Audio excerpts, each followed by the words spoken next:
Hello. Welcome to another Court of Swords episode. Nice, Zeke. Nice. Really putting in the effort. Hey, how's it going, guys? What if that's how you waved? What if this was the weird wave, like Adam's doing, the queen wave, and this was normal? You just went to say hello to people. You just went like that in their face. Yeah, you just give them the jelly wrists. Hey, what's up, guys? It's the new year. Let's just do this to people. Let me hello. Yep. Are you wave shaming me, buddy? I might be wave shaming. I might be doing that right I don't now. like it. I don't appreciate it. Okay. I don't think it's necessary. Max, I feel your pain now.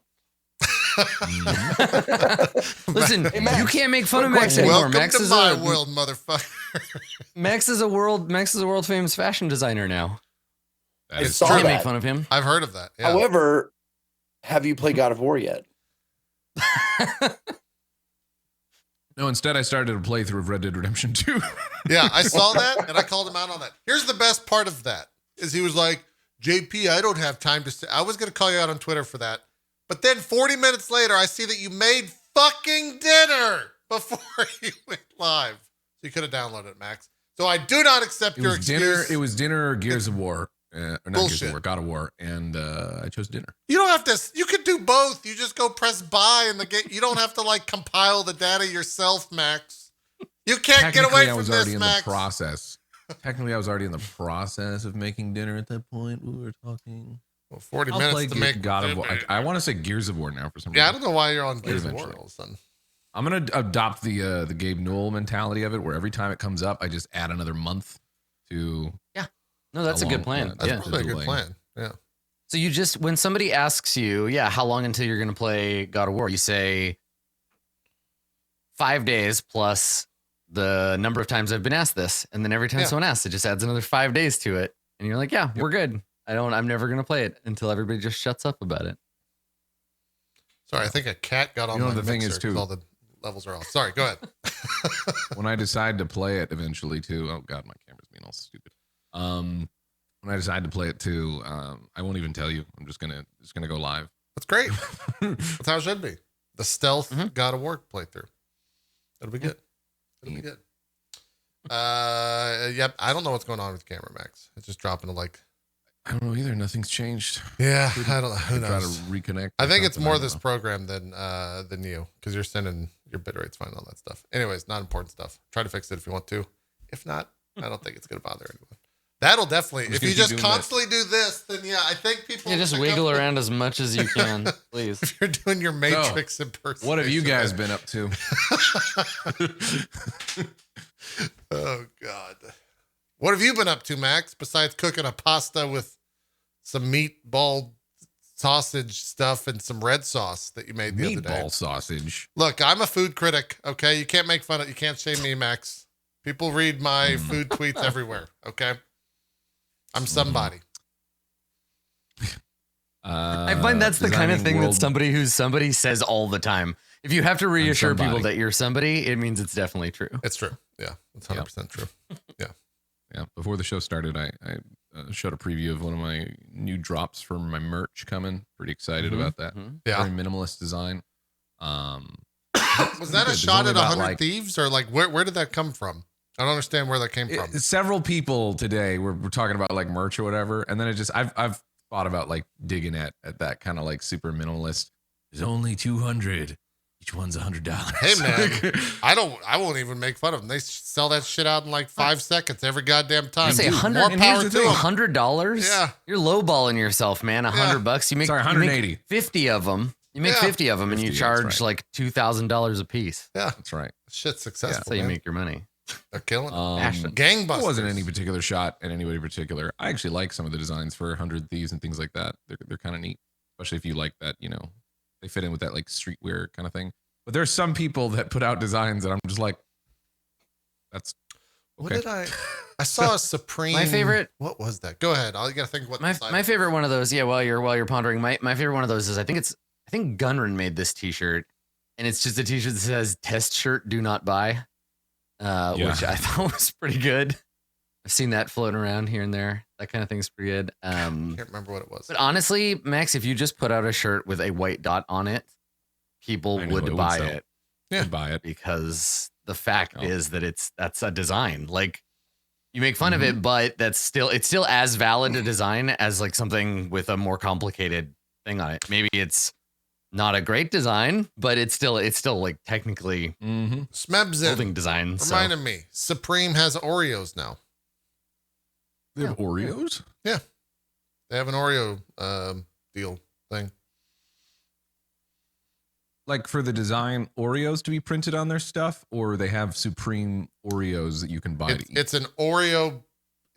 It's an both. Officially like Nabisco, I think, owns Oreo, maybe? Yeah. Nabisco, I think you're right. Official Oreo with Supreme on one side, and I think Oreo on the other side. I'm not 100% certain, but yeah. Supreme's everywhere. It's ridiculous. I'm thinking I fucked up. I should have just put that on sale. Yeah, you should have. Now I'm gonna go steal it and make billions with the dot wear. And then it's gonna be an entire line of clothing where no piece of clothing has the same dot in the same spot. That's right. You move it around. It's just a random white dot. Here's the thing, Max. I'm gonna give you some fashion design advice. What you do is you release this shirt, then you do a super special limited edition black dot version of it. Right. And that's where you really make that money. So you just release a version that's like, it's the classic white dot shirt, but the dot is black and it costs $800. Yep. And it's a leather dot instead of like being nice. an actual leather dot. We don't know if it's ever going to come back. Yeah. Oh yeah. It might not be there. Hold on a But second. it certainly is going to come back after we want to make more money. Yeah. Are you going to pull like a Spinal Tap and do a black dot on black t-shirt? Maybe. Oh yeah, Like, of course. Yeah. How much more black could this shirt be? Oh yeah, from the get-go. Yeah, That's the the answer is none. Yeah. Yeah. I still have never seen Spinal Tap. I need to watch that movie. I haven't either. Yeah, it's really good. Yeah. I know all the jokes from it because they're very well-known jokes, but I just never. You can't put this on the cover of your album. It's sexist. What's wrong with being sexy? Oh boy. I need to maybe watch that. Yeah. I haven't watched it in forever. Yeah. Maybe it's a watch party movie. That's what I say now anytime I want to see movies. Watch parties? Nothing's on watch parties. Not a fucking single movie that people watch is on watch parties. Nothing. You talking about the Twitch Amazon thing? Yeah. Yeah. That was such a disappointment. I was stoked for that, and then it turns out it's shit. I don't know if they're. Yeah, they're still building it. I hope they will. You know, they're still adding things to it. Yeah. Mm-hmm. It's changed a lot since they're still building it like it took me weeks to make that design. Okay. Well, it's all about the dot placement. You know, you really had to figure out where you wanted to put it. That's why it took so long. Mm-hmm. I didn't. Transparency. I didn't even use any of the actual guides to make sure it was true center. Why would you? It shouldn't be true center. I feel like true center really is more of a feeling when you're in Photoshop and you're designing. Yeah. To be fair, too, I did change my logo and I made it more minimalist and made it a dark design there on the top. Where the like your actual logo? That. Yeah, it's actually. It's about. There's some effort. Okay. Weeks of approvals, rejections. We get it. You've been busy. That's all I've been doing. You've been busy. Clearly. Real busy over there. Dan, can you talk to us about the latest trends on Twitter? What's trending out there today? Yeah, Dan, tell us about Dick social Pound. media. Yeah, there's the good old Dick Pound is one of the trending things. Uh-huh. Which is actually for a sad reason, and also Hot Pockets is also trending. So why's Hot Pockets? Dick Pound Hot Pockets. Hot Pockets is trending because the person the heiress of the Hot Pockets fortune, as they put it, lied about her daughter's scores and pretended she was on a volleyball team and she wasn't. So she's going to probably go to jail for 2 years for that, for fraud. Yeah. God bless. Why would you lie about You that think shit? these people would have seen what happened to the other people that have been arrested? Fucking Hot Pockets. Why would you lie about test scores? You're fucking rich. Those test scores don't mean shit. You don't need to go to school. You have Hot Pockets for the rest of your life. Well, when you're rich, you need other things to add value to your person. It's like, I've already got all the money that I'll ever need, but as a person, I need value. And that means I want to be smart, or at least appear smart. Let me tell you, someone who has a college degree, it's not worth the fucking paper that they handed it to me on. All right. As someone who went to 1 year of college and then You knew dropped that? out, Okay, you knew that I far agree ahead. with you. You had the insight. Big Sam. You had the insight. I Yeah. got suckered in for another 4 years after that. Yeah, I'm happy to be a member of the Quitters Club with you, Zeke. Yeah. What about what? Nope. Go, Max. Max, you're like it. It's even harder because the camera might stutter. No, I went to. I'm You're in the playing same. God of War? I'm in the same. Oh, what? Go ahead. Buy my shirt. You're I killing just me. No, I was saying I went to a little bit of community college too for an associate's, and then I was like, this is fucking stupid. I'm gonna try this YouTube online content thing. But, Yeah. I just did it at the same time because I was a crazy person. That's not smart. I did both, but then it was just like, what am I even doing? I'm just gonna invest more time here, and then I can go back if I need to. Yeah, I get that. Well, the percentage, it's astounding to me that the percentage of people like that I've talked to who actually got their degree in something that they're using it for. Like most people just get a degree to have a degree because it doesn't matter what it's in. It's like you could have a master's in basket weaving or whatever. All they care about is that you got your master's. Your masters, It yeah. doesn't matter like what it's in. Yeah. Like most people I've talked to do not use their degree for like the job that it was intended for. I mean, I use the tools that I learned for the degree, but the degree is like I would have learned those tools regardless, just through doing the work that I do, right? Like I just learned them at an earlier age and was able to, But yeah, I agree. The only people that really need to go to school are doctors and lawyers. No one else does. It's all pointless. None of it makes any I mean, sense. I feel like you could just Historians, no. we got books for that. We got Wikipedia. We don't need historians. We got it all on the internet. Watch it. We'll spend a couple days watching some YouTube videos, and then I could pretty much, you can be a doctor. Engineers, that's not a Like- job. People build Legos. Give them a degree. Okay. All right.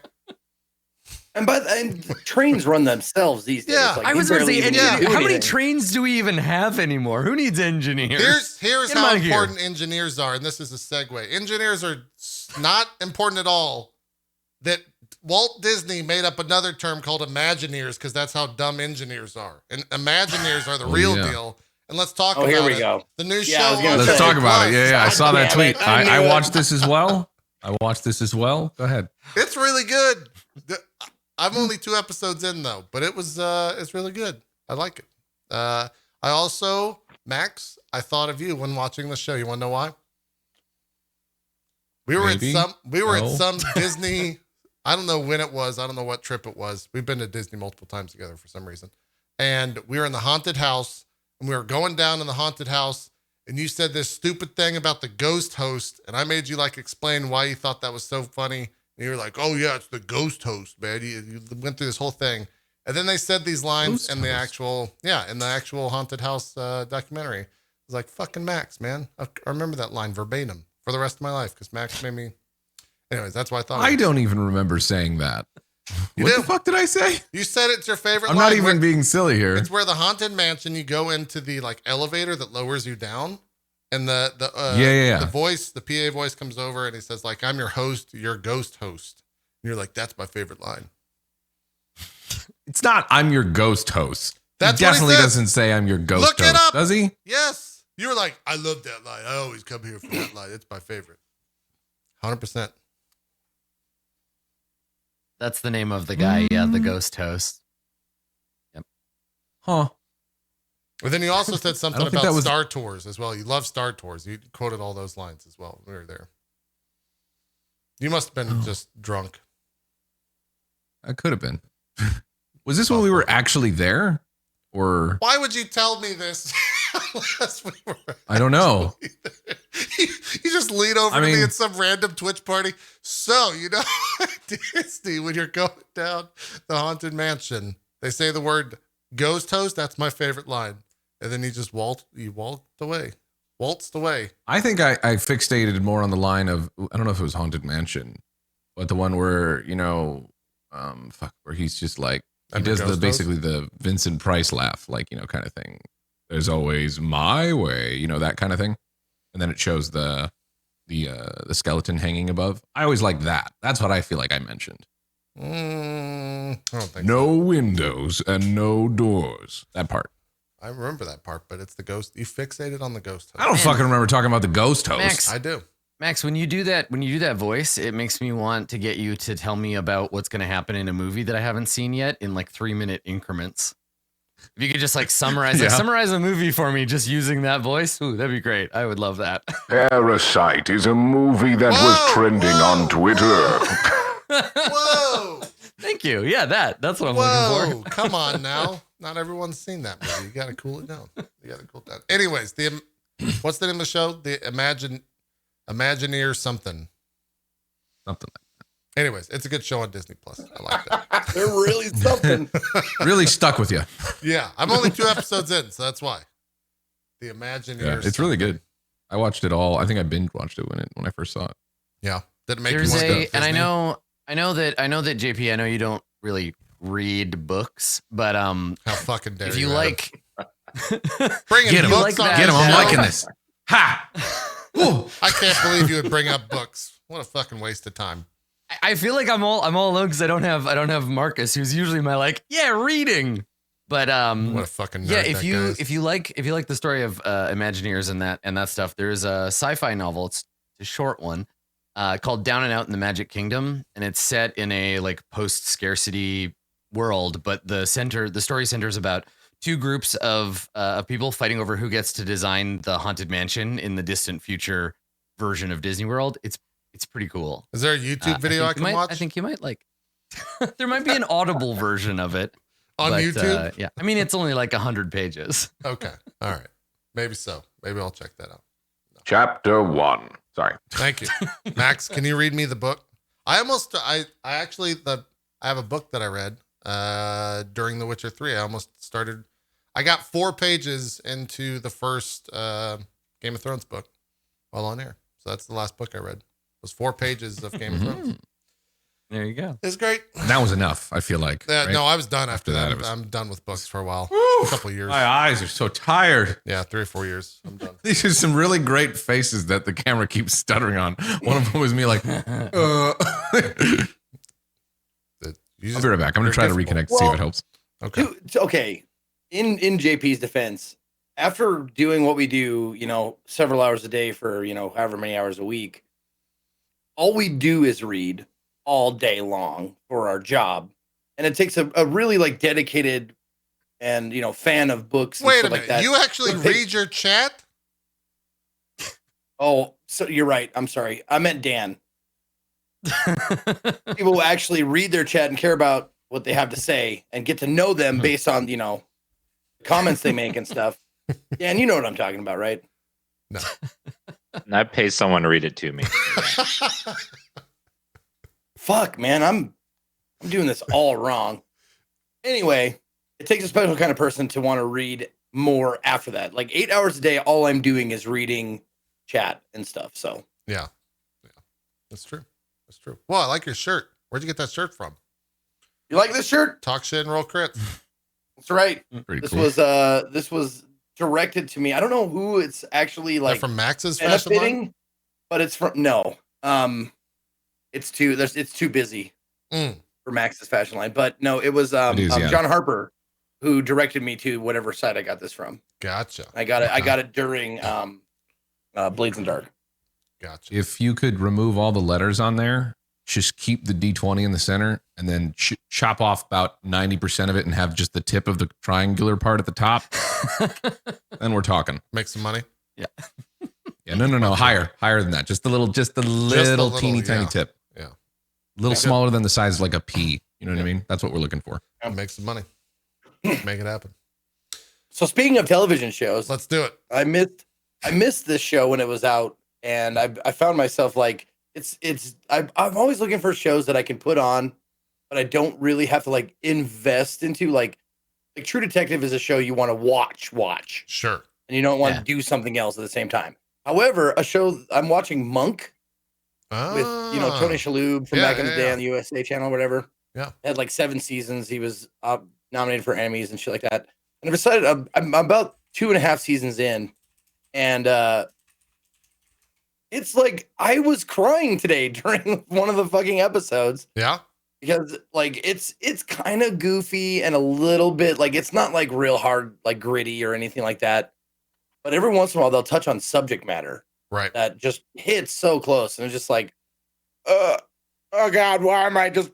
And I'm just bawling like, gee, fuck you, Tony Shalhoub, I hate you. Go back to Wings. That show's done, right? Like Monk is done. Yeah, it's been done for a while. Okay. All right. Yeah, but it had like, it's 7 seasons. I've been really enjoying watching that, and just seeing how much like you have in common with that person, that kind of person, because he plays. I don't know if it's ever like said that he has OCD, but that's what by and large are hinting at, or like painting him as someone with obsessive compulsive disorder, like the actual disorder. But like seeing things that like inklings of that, like you can't walk by something without touching it, or you can't walk by like a painting that's crooked without like straightening it, and just seeing how little, like how those little things, like, oh, I don't have any of these other things, but this one thing that he does, like, it fucking bothers me when that shit happens. Yeah, that's what I've been watching lately. Nice. I used to watch that show a lot too when it was first like coming out. I liked it a lot. I watched it with my mom. I think I was at that age where it didn't, like, that type of show didn't interest me at all, because there was no, like, Monk is a pretty actionless show. Yeah. We would say. And so I don't think it, when it was coming out, like in the early 2000 to 2000, whenever it ended, 8 or 9 or whatever it was, I just wasn't interested in the show. That might be something I go back and watch though, if you recommend it. Is it the type of thing where it's like murder mystery a week type deal? Yeah. Oh yeah. Okay. Yeah. It's astounding how whenever he's around, no matter where he goes, there's a murder. Yeah. Well, that's how it works. I watched Bones. Angela Lansbury. Yeah. Did you ever see Bones with David Boreanaz, Zeke? No, I never watched it. Same thing. I only watched that because he was great in Angel, and so I just wanted more Angel. But then there's an episode. I've only seen one episode of that show, and it's Bones or Angel? It's the one that Bones. I never liked Angel. I tried to get into it because I liked Buffy a lot when it was airing, but Angel just bounced off me. But the only episode of Bones I've seen is the one where it's got, and I don't know if he's a regular on the show or what, but it's the main kid from Freaks and Geeks. And the two of them have to infiltrate like a black metal musician's like ring, and there's a murder, and it's a whole thing. It's terrible. The episode is so bad. But I watched it because somebody was like, "Yeah, look, it's the kid from Freaks and Geeks, but he's got corpse paint on," and that made me not ever want to watch the show again. That was it. Yeah, it's not that. I mean, it's okay. It's pretty. It's what you expect. Let's go with that. Yeah. Fair. Let's not say one way or the other. It's what you expect. Wait, David Boreanaz is in BoJack Horseman? No, yes. He's not really. Or they were either he's in it or they refer to him a bunch. Oh, well, Todd, his BoJack's like house guest mate, whatever. BoJack is gone for a while, and the Star Tours get mistaken, and they're like, upcoming on the right, you'll see David Boreanaz's house from Angel and Buffy and stuff like that. And Todd is like, yeah, let's make this the Boreanaz house. So he like has tours and charges like admission, and he like has like these crudely taped like Boreanaz faces over fucking BoJack's head. Oh, that's good. I need to watch that. Yeah, show. and he's still did you say Star Tours? heads. No. Did you know that David Boreanaz's first paid acting appearance was on a 1993 guest spot on Married with Children as Kelly's biker boyfriend? Makes sense. I did not know that. If you look it up, he looks great. I'm sure. Yeah. That's honestly like why I kind of brought up Monk. I forgot, but that reminded me from Parks and Rec. The boss mustache. I don't know where you're going with this. I know who you're talking about, but I can't remember his name. Oh, God, why can't I Libertarian. Bilbo Baggins. Yeah. Nick Ron Offerman Swanson is the actor. Oh, Ron Nick Offerman. Oh, there you go. Nick Offerman was in an episode of Monk without like younger, like he's like 10 years younger, and he doesn't have his mustache, and it's so fucking weird to see him not be Ron Swanson. I've been rewatching West Wing, and Ron Swanson shows up in that as well. He's a environmentalist trying to get the president to protect eagles or wolves or something in the California district or something. But yeah, that same shit. He pops up literally out of nowhere. He's got a shaved head, no beard. I feel like, and it's like, holy shit. It's Nick Offerman. I feel like the go-tos for that in the 90s were X-Files and TNG. Like every TV actor was on one or both of those shows. Like everybody who was on TV at that time. Yeah. I don't know that there's one of those. I think Law and Order has a lot of that too, where there's people who are when like you're on air for not that famous years, yet. Like yeah, exactly. Yeah. They have a lot of people who are guests in an early episode and then they're their own like famous now. Yeah. It's always fun just like noticing those. Yeah. So it's an old like Hollywood maxim. Oh God, he's terrifying looking. I know, right? That's a cursed image. I don't like that. Yeah, I know. That's weird. No, there's an old Hollywood saying that I saw in some documentary or whatever, but it's everybody does Star Trek. And it's like a very similar thing for like sitcoms and shit. It's like watching Monk. Like there's tons of famous cameos in there, tons of them. Yeah. Jason from Seinfeld, Nick Offerman, Judge Reinhold, like tons of fucking famous people. Tim Curry. So many cameos. Mm-hmm. What are you watching that on? FX? Or Hulu or Amazon or what? Amazon. Okay. All right. Yeah. It's free on Prime. There you go. You know what else is free with Prime? Get that plug in. One free sub to your favorite streamer every month. Thank you. Amazon Prime, Twitch Prime. Wow, what a deal. Just great deal there. Dan, you watch any movies this past week? Yeah, I watched the new Harrison Ford movie with the dog. Call the Wild. Did you see the video of the mocap for some of the scenes from that movie? Have you seen those yet? No. There's a scene with Harrison Ford and he's outside like a tavern or something. And the dog comes running out and jumps up on him, all mocapped by another human being in a green suit. So there is a person pretending to be a dog running up to Harrison Ford and like jumping on him. It's chilling. Nice. Chilling cinema. Nice. Yeah. How was the movie though? How was it? Yeah, I'm curious. It's pretty average. Like it's a kid's movie. It was just sort of like I enjoyed it, but not enough to ever watch it again, kind of a thing. Okay. It was enjoyable enough for one time watch through, but yeah, it was nothing like I was expecting something like Homeward Bound or something, but it just wasn't. It just it was kind of boring at parts and then just sort of unfocused in others. It was just in the book like super introspective and like there's no conversation at all. So is that Adam, you read the books. It's based on what is Call the Wild based on? Jack London book, I think, of the same name. And like Jack London's books are very like introspective. Bearded man goes into the woods and finds himself or understands society in some way he didn't before and then returns. He has this thing for like the 1890s and for the Yukon and like all that stuff. Yeah. Okay. So it's weird that it's like a kid's movie. I mean, people read it as a kid because it's like pretty soft lit. And like, I remember reading it when I was little, like in elementary school or whatever, but yeah, it was required reading. I watched one of them. I watched the trailer. Yeah. White Fang too. Yeah. I watched the trailer for it and I was like, this doesn't seem like it's based on the thing they're saying it's based on. But yeah, that's what happens when you turn a 1903 novel into a 2020 expensive movie. So right. Yeah. That description of the book was nothing like the movie, really. It's about the dog. Not you said people. Homeward Bound, so I was just kind of like, it's more about the dog, right? The last time Call the Wild was made into a movie. 1935. 1935. So bringing it back. Probably the 35 version is a little closer to the original, but yeah, this seems like weird CG. Like I could see why, Dan, you would expect Homeward Bound from watching the trailers for that movie. Yeah, that's what I was expecting because I didn't know anything about the base material for the book. Yeah. But if you have like a kid or something and and you want to watch a movie with them, this is like a decent one to watch with them. Like it's entertaining enough to not be boring as an adult. Okay, all right. Any good trailers? I can't think of anything off the top of my head. Okay, nothing memorable. Nothing leaned over and said, "I'm gonna go see that." No, it's a bad sign. No, I don't think there was any. Yeah. All right. Okay. Noted. Well, we'd run the intro, but we usually just do that for Max, and he's not here, so I guess we're gonna wait around for a sec till he gets back. He's reconnecting. I like solemn face Max. He's just that's Max. That's Max when Adam says, "Hey Max, what are your goals?" Hey Max, make an intelligence save. Max, no, all right. He's just done. He's done. I don't know what he's doing.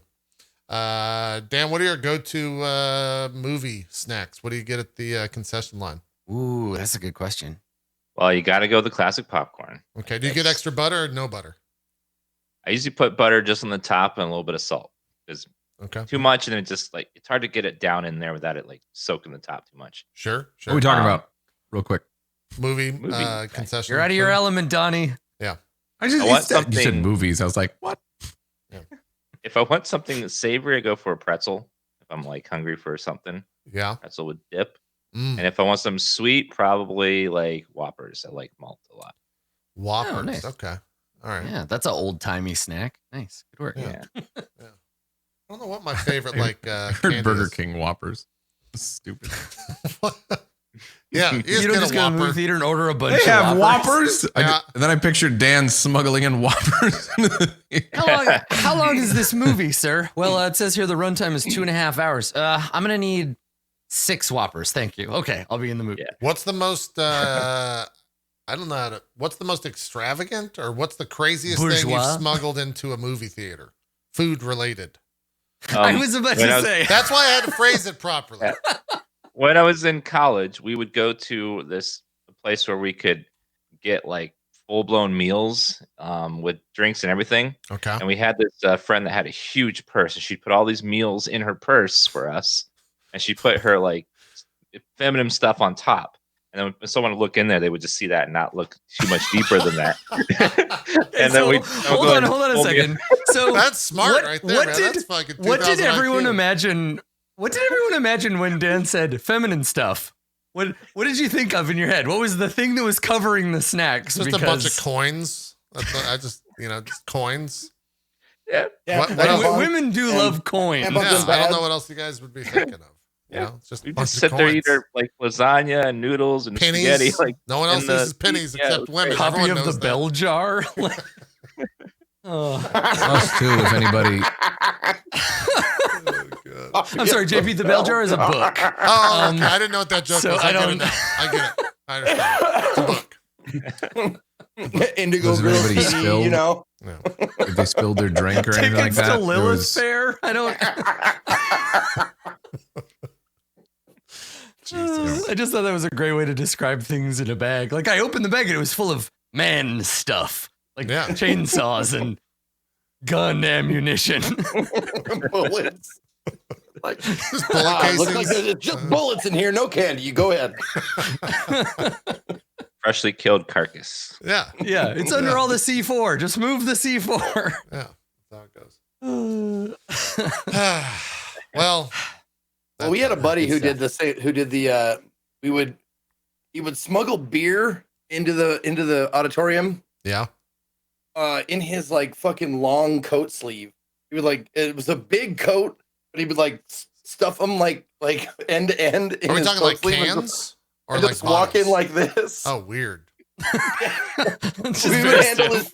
We would handle his tickets and stuff, but he'd walk in like this with like fucking huge, like beefy arms. I mean, if you wear a big enough coat, people might think you have casts on both your arms, and that's why you can't move them. How did they take so long it's reasonable. with so many people sneaking in different food items to start selling you food within the movie? Like, how did that just come into fruition like 15 years ago or 10 years ago? That seems like the oldest trick in the book. Oh, like the move from just popcorn and snacks to straight up like hot dogs and hamburgers, the carnivalization of food. Yeah. I don't know. I guess because people stopped going, so they had to have more and more expensive stuff for you to buy while you were there. Right? Because I think as ticket sales drop, they're like, shit, we got to make that money up. But instead of getting people to come in, there are all these like various gimmicks that theaters use to like. Yeah, maybe. Yeah. Real quick, like one of my first jobs at a movie theater. I'm sure there's other people who can testify to or attest to that. But we knew since the manager, like the boss told us, like we make $0 on tickets. We make all of our profits. Oh yeah, on snacks and stuff. Yep. So I'm sure they were like, okay, we need to make more money. Let's offer a more variety, like a bigger variety of stuff. Yeah, because that's where they make their money. I want to say that I read recently that it's like you make 30 cents a ticket or something at a movie theater. Well, so That's it. I think a big part of it too is that as mainstream theaters started to see that they were failing, they looked at boutique theaters and saw what they were doing. Like, I guarantee someone at like Cineplex in a meeting was like, "Yeah, the Alamo sells beer, so we should do that because they're not going out of business." And so they copied those. You see the same in like music retail where stores like Tower Records or whatever, as they are failing, they started kind of adapting the boutique model to varying degrees of success. So you see these places that are like modern record stores, but they don't sell records. They sell like t-shirts and Funko Pops and like vinyl, because that's what keeps those kinds of businesses going. It's very weird, but I think that's more the case now. Yeah. Since I moved next to an Alamo, like that's true, Max. Like a night at the theater has doubled for me because I want their food. I want their beers and desserts. They're good food. Like, it's pretty good. Man, and they got decent whiskey selection things, you know. That's why Draft House was dangerous when I lived 5 minutes from one. Because I was there almost every other night. Just order. I got one the next town over, man. It's great. Man, it's dangerous. Fucking they give you 3 cookies it gets bad. Diabetes around the corner. That's how that happens. Just get too many cookies in the movie theater. Anyways, I can feel a YouTube comment asking why we just don't play D&D at all. So we should probably run that. Last thing. Okay, last thing. Here we go. Oh shit, yeah. Nice. I'm on brand. That's good. What up? Hey, how's it going? Nice. Be better with a dot, but whatever. We thought about adding the dot, but we left it off. That's future stuff. Yeah. I don't get paid for that, by the way. I'm just doing it out of the pureness of my heart. I mean, you get a portion of the sales of the shirt. We just haven't. We do? I just can't have you spouting lies here. We're running the recap. Anyways, let's see what happened. Previously on Court of Swords. Having left Maharib behind, the party returns to the Embers Fortress. There, they realize there is some kind of magic preventing them from remembering the path to Manamek Ball. For now, Maharib is on his own. They scry their missing friend and see that he's been locked away in the darkness, injured. Unable to do anything for Maharib, they turn their attention on dealing with Ten Pillars' injuries. But before they can, Berg discovers that a young warrior has returned to the fortress. But he is injured, dying. Jai and his brother Kita set out to recruit for the cause and were ambushed by Gravedirt's undead. Kita was captured and Jai returned here to recover. Unfortunately, this probably means Gravedirt knows where they are. Or if she doesn't now, she will soon. Ramus and Vani have a scuffle over healing the boy, and she and Berg take Jai away to the ritual chamber where Vani promises to do what she can. In the kitchen, 10 Pillars, Doug, and Ramus perform a little emergency surgery, resulting in Doug getting his meat cleaver enchanted and 10 Pillars getting his arm hacked off. Thankfully, Ramus and the power of harmony regenerate the missing limb, and the bug-infested void arm is tossed in the fire. Vani, elsewhere, realizing she can't defeat Ramus alone, reaches out and lets in an aspect of Imix more suited to contending with a spiritual rival. As for what Maharib's been up to, we'll have to learn that directly from the Goliath himself. Hey, Dan, why was Dick Pound trending, by the way? What? You never explained that. Now it's just stuck in my brain. You said it was sad. Yeah, Dick Pound's part of the International Olympic Committee with his wife, Anita Dick. And they are... I'm kidding in the second one. But Okay. Her name is actually Alata Vagina, so... Yeah. So Dick Pound's part of the they're thinking about canceling the Summer Olympics in Tokyo because of the coronavirus. If it's not under control within a few months. Okay. Gotcha. Seems like a good idea. Yeah. Mm-hmm. Yeah. Yeah, you got to imagine the Olympics are a hotbed of international plague spreading, right? Like, probably, yeah. Let's get everybody from everywhere to come to one place and then go back to their home. It's true. Especially in the Olympic Village. Oh, Are you kidding me? Oh, yeah. Yeah. Anyways, people have sex in the Olympic Village. That's what we were saying. Yes. So let's talk about goals. Max, do you want to start with your goals there, or should I wait and do you last? You should wait. The direct. I know you just did. You know what? Just keep going. I'll figure it out. Okay. All right. Well, let's start with 10 Pillars of Gold. So I have 2 for you. 10 Pillars. I have find someone to forge the void metal, and then find out if we can mass produce void weapons. Did you decide on a third one or no? Yeah, I put in an older one, but okay. Keep the Ember safe from Gravedirt's immediate danger. So, I mean, we can reward that, but what I want to do is evacuate, like get these guys out of here because Gravedirt's that's an easier.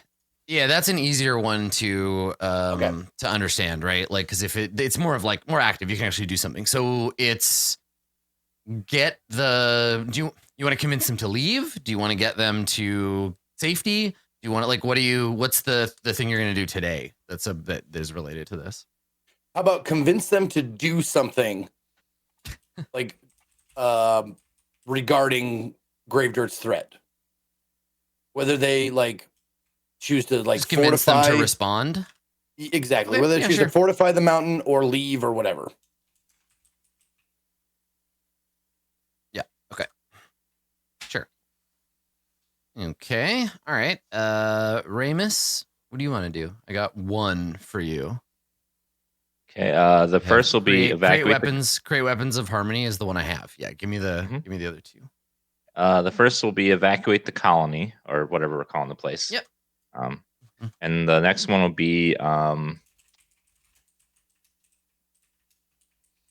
experiment more with void magic to see if what I'm capable of doing with void magic over what spells I can cast. Perform a void magic experiment. Yeah, that's a good goal. I like that. Okay.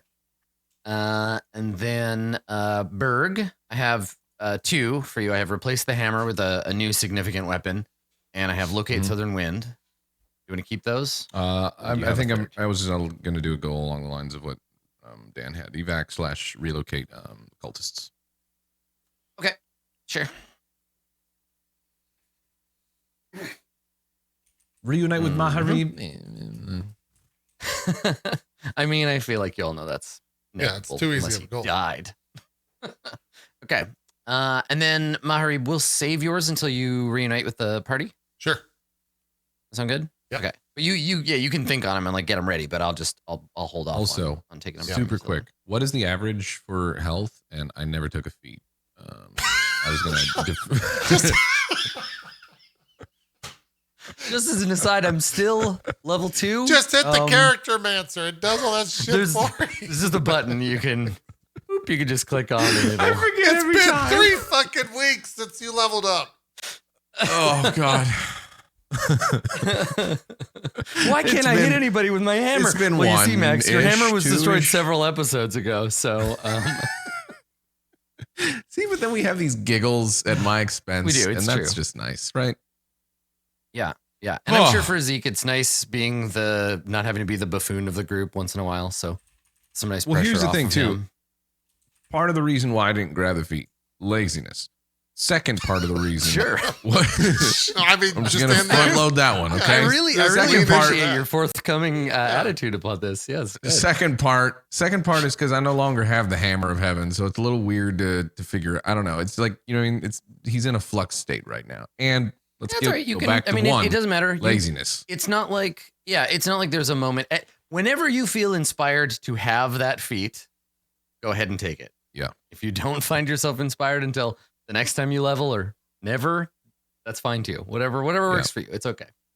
It's funny too, though, that people are still surprised that I forget things about basic mechanics in D&D or whatever, how to level up a character. Have you ever met me? I don't like making goals for the very same reason too. Sure. I like just doing the role play stuff the most. But anyways, character mancer. All right, continue. That's fine. Yeah, just click that button. It'll walk you through. It's good.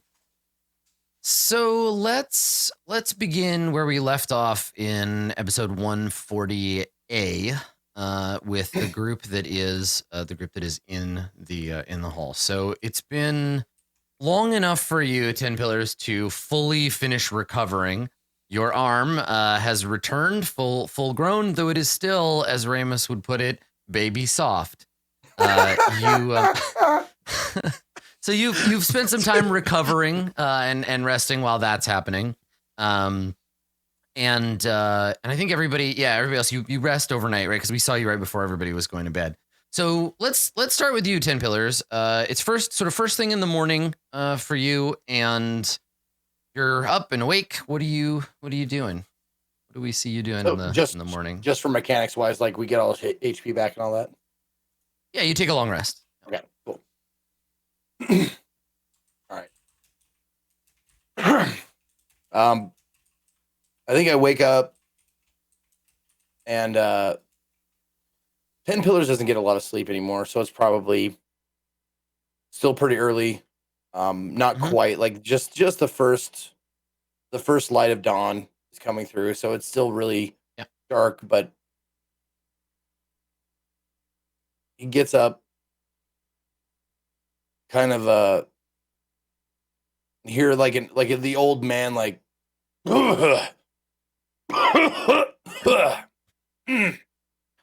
and he like stretches out his arm, and then he stretches out his other arm, forgetting that it's new, and it's just like, oh,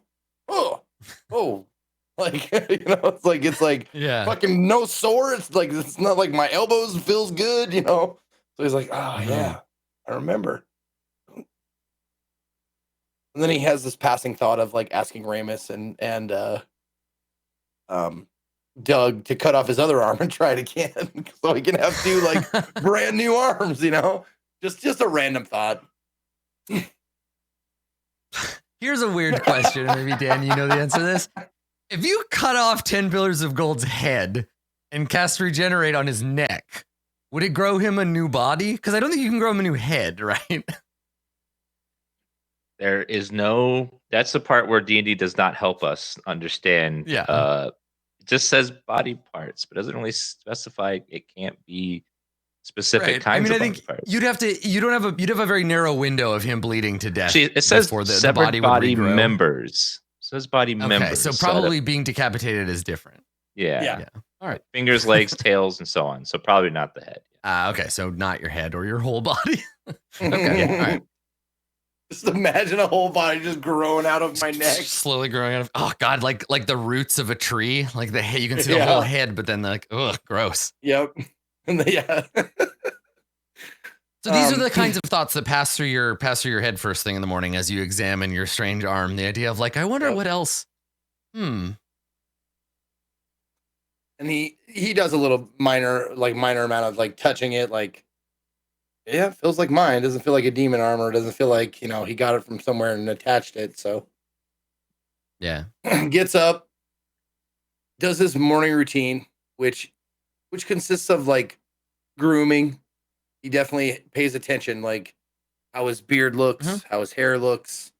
Yeah, I envision a moment of him with like a pair of those little scissors, like looking at himself in a mirror and just like trimming either side of his beard and like getting his look right. Because whether you look like done up or whether you look ragged, I assume that it's an intentional choice for 10 Pillars, right? Choosing how he looks is part of his ability to manipulate people and to get what he needs done, right? Absolutely. And since he's not on the road and doesn't have to like blend in, so to speak, not to stick out, he takes a little bit more time than he normally would to make sure he looks good, because he's not like trying to look like a serf or whatever. But grabs his pipe,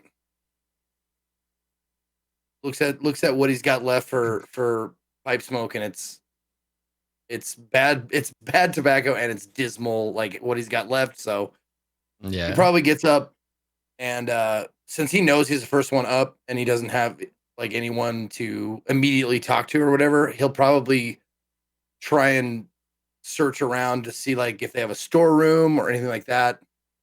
Okay. So tobacco. Yeah, you go out, and I think the holes are pretty quiet near your room, but as your search widens somewhat, you find that you've walked into a kind of like a silent procession. So everybody who is currently, aside from Bahath, who you don't see anywhere around here, in the main hall, the main like vein that leads to the door, you see basically everyone that is still in the fortress, all of the various human and the rare Genasi followers of Imix, the cult as it stands. You see them walking in a slow, somber procession from somewhere else to somewhere. You don't know where they're coming from or going. They're all dressed in similar robes, and at a glance, you're the kind of person who can tell this by looking. They are not like a dress uniform, but they're special. It's special occasion clothes. They're all dressed the same. They're probably the nicest clothes any of them are own, and they're walking along in this line, separated by about I don't know, like 10 feet between them, and each of them is carrying something. So you see one of them holding a knife in a sheath. You see another holding a bundle of cloth, and another holding a book, and each of them is carrying one object as they walk past you in this sort of slow procession. Nobody looks up at you or says anything as they do. They're looking down and moving at a steady pace. Did you say they're carrying one possession each? They're all different? Yeah. Each of them is carrying one thing. A pair of sandals, a lot of clothes, a few books. Nothing that seems like of much value.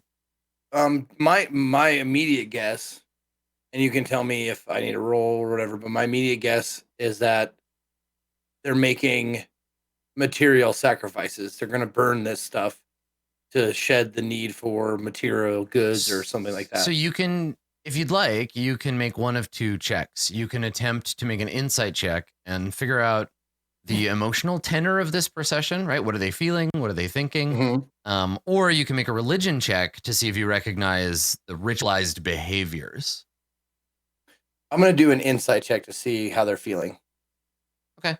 Yeah. 23. Not bad. Okay. I mean, literally the worst you can do, but still not bad. Right. So, I mean, at 23 on an insight check, they are varying degrees of sad. This is a ritual of mourning. Each of them, you see, some are much more upset than others. Like a few, you can see tears like running down their cheeks and into the collars of their robes. Others have a more like somber, detached sort of face. But everybody is experiencing the sadness either of what caused this procession or the generalized sadness of the procession in general. Like, how you can go to a funeral for someone you've never met and still be like, I feel sad because of the like ambiance of the event. So yeah, that's sort of the range. Now, do the items that they're carrying, do they match each other, or do they look like they're each from their own, like their person? No, they definitely don't. And I think the way you tell, it's hard to tell when you're like a book, a knife, a goblet, whatever. Right. But at one point you see someone carrying a pair of boots, and the boots are much too big for them. They're definitely not their boots. Like it's a young woman, and she's holding the boots of like an older, like larger man, I guess, or a big woman. But these boots are not hers. Yeah. Is everybody in the procession? They were. There's no like lookers on. Everybody's in the procession. Yes, everyone is a part of the procession, and you seem to have come in at kind of near the end of it. And at the back of the line, you see Vani, and Vani's walking. She's not carrying anything. She has her hands pressed together in front of her, and she's the only one that is saying anything. But she's saying it very, very quietly, almost like whispering to herself. Okay.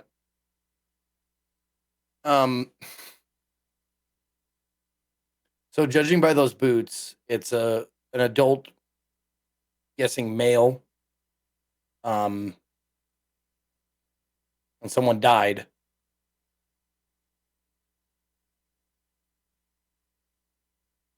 I'm going to like I'm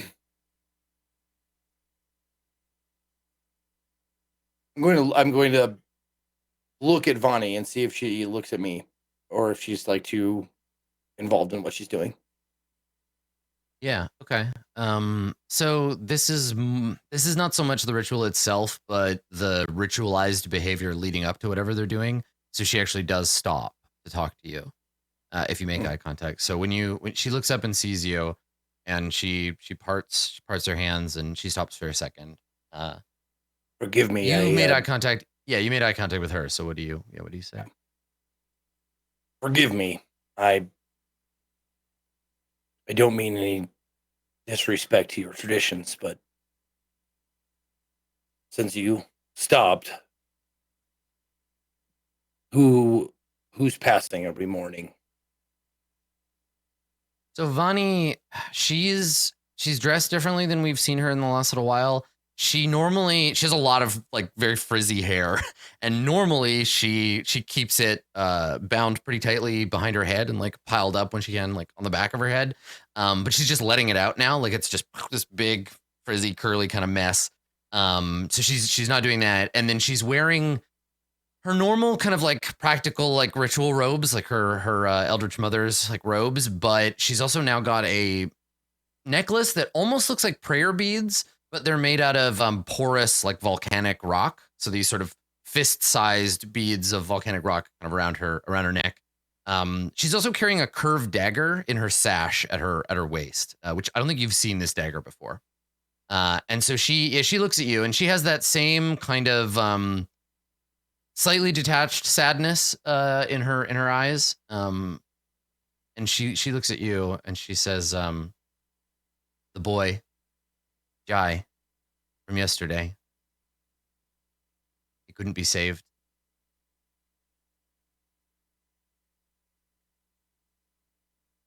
Well, I know it's probably not much comfort, but it's good to know that he died on the terms of his people. She nods. His body has already been given back to the Fire Lord. Now we send his possessions along so that he might have them.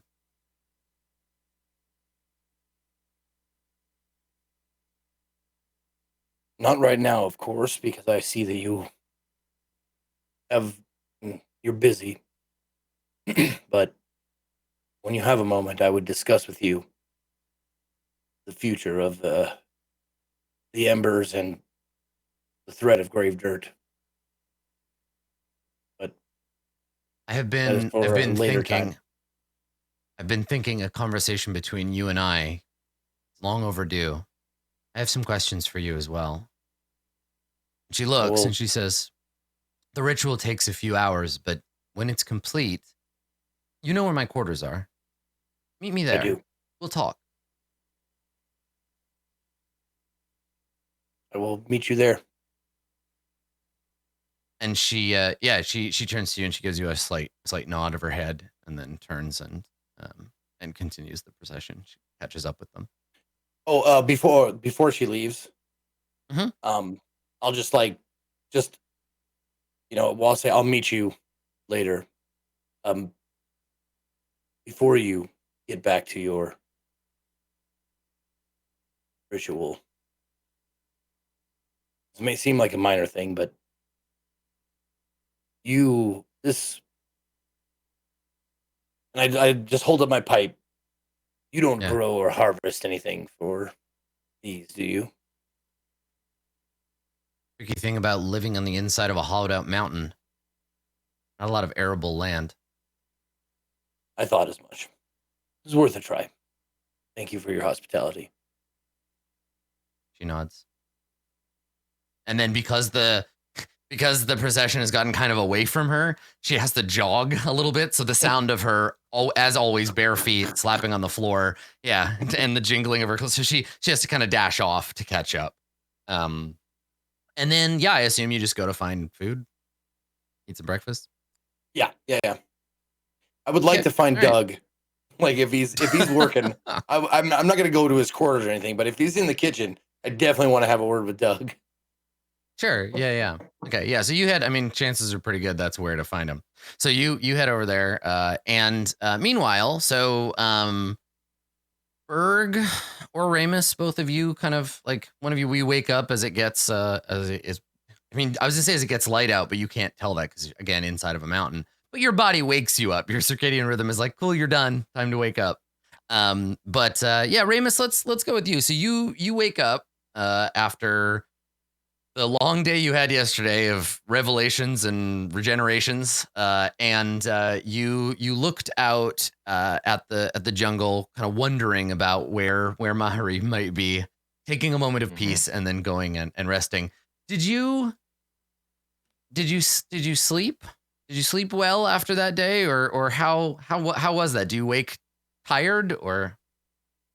I think it was a long night of just waking up with from strange dreams and just jotting things down that were in my head at the moment because I saw like visions or things that would make a good story that I could like put into something into a holy text or make it maybe even it's like a prophecy or something. I'm just like making all these notes about something that sounds good and also there's it's weighing on me just the arrogance of that woman.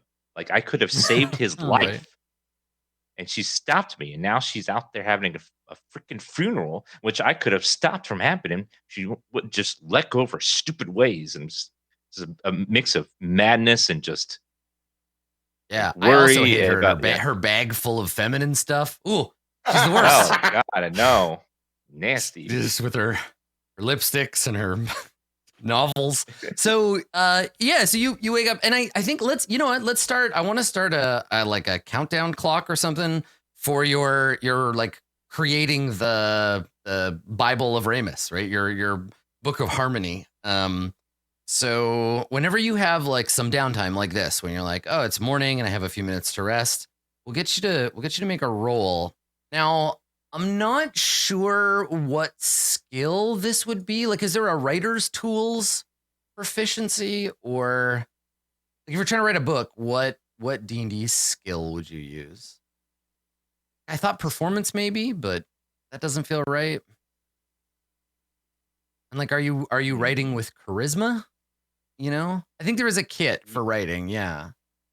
Yeah, like there's a calligraphy's kit, I think. You know what? Let's do this. Let's say, what do you want the purpose of this book to be? Like, do you want it to be people will read it and be inclined to convert to your religion? Are you trying to just merely enlighten people and then they make their own decision? Like, is it a work of persuasion or merely illustrative of your philosophy? I think it's mostly persuading people that perhaps what they've learned may not be the whole story. I think that's probably Right. So it's primary more, God, there's like, it's like a Zen koan in the sense that you want them to read it and then have a revelation, right? Be like, oh, now I'm thinking differently. Like Ramus has opened my eyes, rather than like, here is how you should behave. You know, it's not so much the like daily living kind of lessons, but the like wake up sheeple, like slap in the face kind of thing. Yeah. So like to okay. shock people's brains into like opening up a door for once. Yeah. Yeah, I like that. Okay. So, I saw some folks in chat suggesting like a calligraphy kit. Now, if you were going to hand letter it yourself and you were presenting it, that might be calligraphy. But right now you're just making up the content, right? You're making notes and stuff and you're not delivering that as it is. So this is just writing the manuscript. It's definitely a wisdom roll of some kind. I think maybe just a religion check works, because you're not trying to understand a religion, you're trying to build one. So every time you have a chance to write, you tell me like, oh, I'm going to sit down, I'm going to write for a few hours, I'm going to scribe another chapter, and we'll make a roll, and I'll note the rolls, and I'll tell you at the end, like, Ramus, it's complete. You have a draft of this, and then we can go from there, and I'll note your successes as you go along. So let's make your first roll. Let's start in on this project. All right. Okay. 11. Right, so we got an 11 on the first one. Okay. So yeah, right now it's a lot of like anecdotes and sort of jumbled ideas, and you're kind of laying out the framework, but you're drawing on your own experiences. It's not really, yeah, you're gonna have to keep working to get it to that point where it starts teaching people things or getting them to think a different way. But you're starting to create a framework for what will eventually be this book. And after a few, I think it's not even time that passes, but you realize like your wrist is aching and your eyes are kind of sore, and then you look up and you look at the candle that you lit to write by, and it's it's gone down by several hours, and it's well into the morning now. The writing kind of got ahead of you. What do you do when you have that realization? You're just like, oh, I've been doing this a long time. Your eyes are all unfocused. Yeah, I think it's just like I need food, and so I just go to find Doug. I'm hungry now. Well, the Doug is like the central thing that everyone is drawn to. Okay. So Berg, when you wake up, I'm gonna get the same question. I assume that you'll end up in the basically what's gonna happen is 10 Pillars, Ramus, and Berg will all end up in the hall together getting breakfast from Doug. But for Berg, when you wake up in the morning, the last thing we saw you doing was having like kind of a difficult moment with Vonnie. Were you able to sort of sleep that off? Do you wake up feeling better, or does Berg still have that kind of cloud looming over his head? I think it might have taken him a little while to get to sleep, but I think once he actually did get to sleep, he rested okay. Yeah. And maybe when he wakes up, though, that's like one of the first things he thinks about. You know what I mean? Is just where that left off, but then he works to push it out of his mind and focus on whatever's happening because he knows that there's work to be done, especially now that the timetable has been moved up on things. So yeah, there is all this tension, and I believe you were part of the group that was saying like, now they know, right? You were witness to that conversation. Like they probably know where we are. So yeah, for you there is a tension of like soon things are going to get bad if we don't do something about it. Yeah, okay. So what do you do in the morning? What is Berg's morning ritual before you go get food? Is there anything that you do, or do you just get up and like walk out? I think he just gets up and like sits at his bed for a little bit. Just think, like I said, mulling over what's probably going to come today, and then then he gets up and goes to meet everybody. Puts on all his armor and stuff, and gets moving. Yeah. Okay. Yeah. So you head out, and as I mentioned to 10 Pillars, now that the procession is gone wherever they were going, this whole level feels pretty empty. You're in a hallway that is lit by torches burning on the walls or lanterns, but that feels empty. Your boot falls echo in the hallway, and add to that sense that you're the only person left alive in the world until you get closer to the hall where the food is, and you can hear a conversation probably inside. You hear the sounds of some people eating, and you head into there, and you see I think probably, let's say you're the first one there. So you come in and you hear in the kitchen. So again, this place is more or less empty. You hear Doug talking to himself in the kitchen. You can hear him across the way. And as you come in, you hear footsteps behind you, and 10 Pillars appears in the doorway. So 10 Pillars, you walk in just as Berg has come in. Did he walk in on me, or did I walk in on him? No, you walk in as like, so Berg walked in, and then you came in right behind him, and so Berg is still just coming into the room and looking around. Looking for breakfast, I see. Me too. Yes. I trust you saw. And then I was just gonna say, and then as the two of you are having this conversation, Ramus, you walk in. And you see what's for breakfast? Procession outside, or you heard it. What? Procession? What do you? That boy. He died. Oh. They are Yes. burning his possessions to follow him into the afterlife.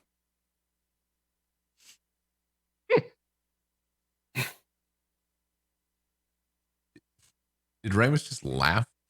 Yeah, like snort. Yeah. You get like a very stern look from Berg, like he snaps to you like that. I know, Don't say anything, Ramus, that you were positive that you could save his life. And that would have been good for you to show everybody how great your power is and how the old ways are going out of whatever. But think about if you had saved him with your magic. Do you think he would have been treated the same by everyone around him? I think he would have been outcast by his tribe.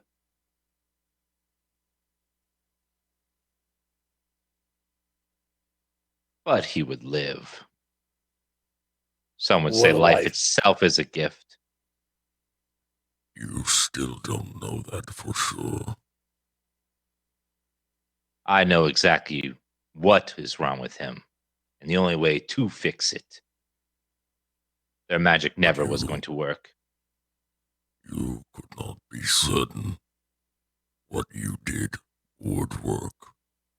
That was the point, Ramus. Or did you forget our talk? But there's a chance he could be alive today. And sometimes it's worth to saving a life by taking a risk. That's the lesson here, Ramus Krill, that I think you might be missing. You want to gain followers. You want to open people's eyes. Empathy is something that you desperately need to work on. Because no one will change their mind overnight, and not everyone thinks like you or I. Old ways are tough to change. If you wish to do that, understanding the old ways and not shunning them outright, I think, is a better course of action. I'll try. It just angers me that death could be prevented. And it was right there in my hand. And it was snatched away from me. And now he's dead. And we're laughing at his death. Wow, that's just cruel, Berg. The kitchen door opens. Another stare from kitchen door opens too, and like, you know what I mean. Yeah, so you're having this little conversation, and then you hear the door to the kitchen open, and like it swings open, and Doug comes into the room, and he's dressed very differently than the last time we saw him. So he still has his normal white white Battle tunic chef and his trousers and his little slippers that he wears. He has his little chef's hat on, but he's also wearing a big. It looks like, and I think probably his apron is about, I don't know, 2 inches shorter on the hem. So he's torn off a strip of his apron and he's tied it around his forehead. And on the front of it, there is a symbol that looks like it was painted on with like black paint in the shape of a circle that's cut in half awkwardly and then painted in halfway. So there's a black and white kind of symbol on his headband. He's also got his cleaver tucked into his belt, and he's wearing one white glove and one black glove. And he opens the door and he comes in, and he is holding in his hands a tray with some like breakfast food on it, some like grilled mackerel and some rice, and he like bumps the door and he comes out and he sees you, and he says, "Blessed day, gentlemen. Your timing is impeccable. I just finished breakfast." And he comes over to the table in front of you, and he sets down the tray, and it's got a bunch of meals. And he sits down and he takes one and grabs some chopsticks and just starts like shoveling food into his mouth. A fine meal, Doug. It's so good to see someone understand. And he looks up and he kind of like starts talking with his mouth full and then swallows, and he says, "I had the strangest dream last night. After everything that happened yesterday, well, with the bugs and the whole thing, I got to thinking that, well, maybe there's a bigger purpose to life than just making noodles. Now, don't get me wrong. I think that it's still my purpose to make noodles, but there's some other reason, something else. I don't know. Anyway, I feel great today. How's your arm?" Keeps chewing on the food. I roll up the sleeves of my robe real quick and just show him. Never been better. Yeah, and he looks and he's like, he whistles appreciatively. And I think he like puts a hand out. He's like, can I? Like may I? Please. Touch your arm. Okay, he takes his glove off, like puts his hand on your arm and kind of runs it up and down the arm, and he's like, yeah, smooth. He puts his glove back on, continues eating. What's weird, Doug, I mean, besides everything about it, but one of the little things I noticed is when I rub this arm, the hairs are new. It's not as coarse and rough. When I rub this arm, I feel the years on the skin and the hair. It's very strange. Feel the one, and it feels like mine. And I feel the other. You see him visibly like shudder, and he says, "That's creepy. I mean, I'm glad you have your arm back or a new arm or whatever. That was an impressive trick, Ramus. Your magic is more powerful than I thought. Very impressive." I would take credit, my friend, but I but channel the power. This doesn't belong to me. He nods. That's good. I like that. I do not merely make the noodles, but the universe creates them through me. Yeah. All right. I go and get a bowl and start. You just grab them. There's a bunch on the table. He just brought them out for whoever was out here. As soon as Doug came out, Berg grabbed for it just as a welcome distraction from the bullshit Ramus was spewing at him. So while you're eating, and maybe there's some like small talk going on or whatever, while you're eating, you hear, and I'm not sure if you've heard this sound before, but probably someone has mentioned to you, there is like an alarm sound. Someone is ringing a gong loudly, like hitting it over and over. And the sound means like danger at the gates, right? So you hear that, and Doug looks up and he's like, are we supposed to go somewhere? Or? And he kind of looks around confused. You all know that this just means that one of the scouts has like seen something. There's a threat to the fortress and signaled to whoever is on watch to like ready everybody. This is the town hall ringing the bell. Gondor calls for aid. Right? Yeah. So Doug is a foreigner here like you. So he's like, I don't know what I'm supposed to do. I'm gonna just finish my breakfast unless you guys like. He's like a baby that fell down. He's looking at you to see if he should freak out. Yeah. It's an alarm bell.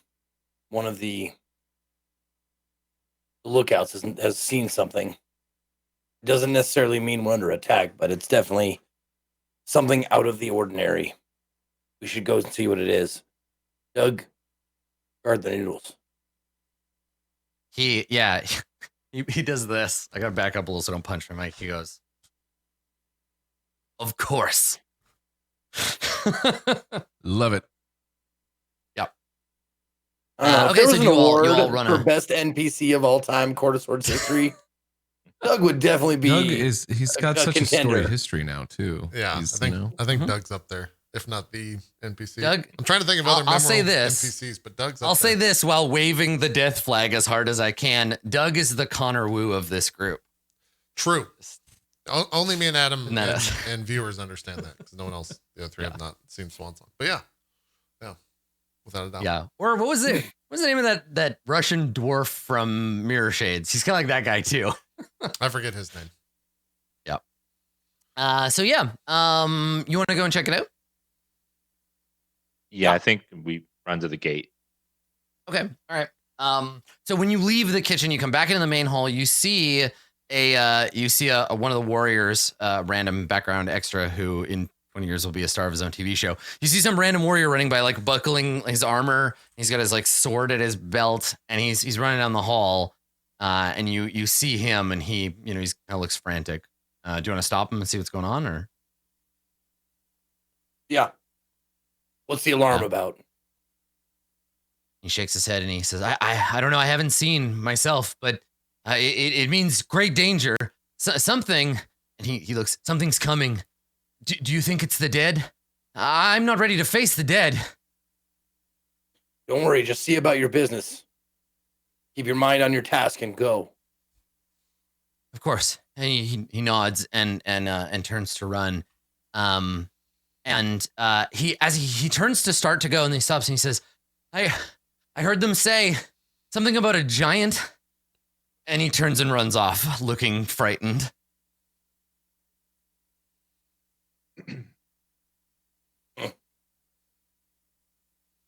Oh God, is it another one of those things? Could be a giant troll like we fought in the forest. I don't know why they would be alarmed or why they'd be coming here. Unless something scared it away from wherever it stays, like the undead. And I know Maharib is big, but I don't think they would ring the alarm bell for him. They know who he is, I'd imagine. Yeah, the word giant in common refers to not Maharib. They would say Goliath. They're two different words. Okay. Well, Berg, I would suggest you go find Vani, tell her what's going on, see what she wants to do. Ramus, do you want to accompany me to the mouth of the cave to see if there's anything that we can see? Yes. Is that all right with you, Berg? Fine. All right. I'll make my way with Ramus towards the entrance to see if there's anything we can see. Yeah. Yep. So you hustle off in that direction. Berg, where do you go? You're gonna run to see if you can find Vani? Yeah. Is she not out here already with the procession or whatever? Because they were going. Well, the procession's gone. They all went to do the thing while you were eating breakfast. That was happening. Okay. Was she not with that procession? She was, but she's not around. Like you haven't seen her this morning. Also, I'm literally having to go search for her. Yeah, I mean, I was just gonna ask you, like, what place do you think she's at? Where would be the first place you go?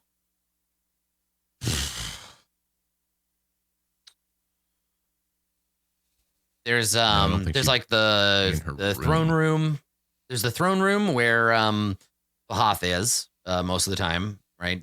Bahath doesn't like to move around because, again, Bahath is a dragon and so likes to just lair up. And so they're probably downstairs. Vani might be with them. There's also the audience chamber up here, but they don't really use that often except for like giving speeches or whatever.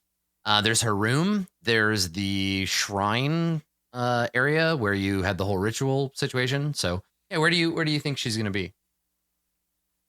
I mean, I guess I would start with where's most likely, which would be probably by Bahath, since that's like you're gonna head downstairs, go look for Bahath. Him. Okay. All right.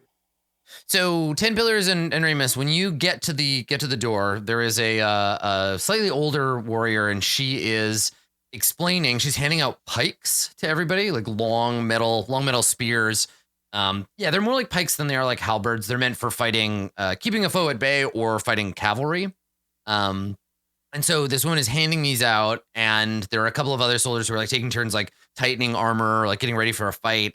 And she's saying, she's saying, I know that you haven't had a chance to use these weapons before, but sometimes circumstance demands flexibility. So when you see the thing, remember, aim for the center of its mass. Attacking its legs won't make any difference. It's just going to make it angry. And she turns as she sees the two of you coming, and she says, are you here to help?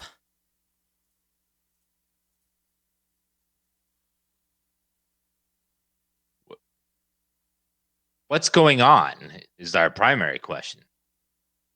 She says, one of the scouts, he spotted and signaled there's a giant nearby. And she points in a direction, right? And she says, over the southern ridge.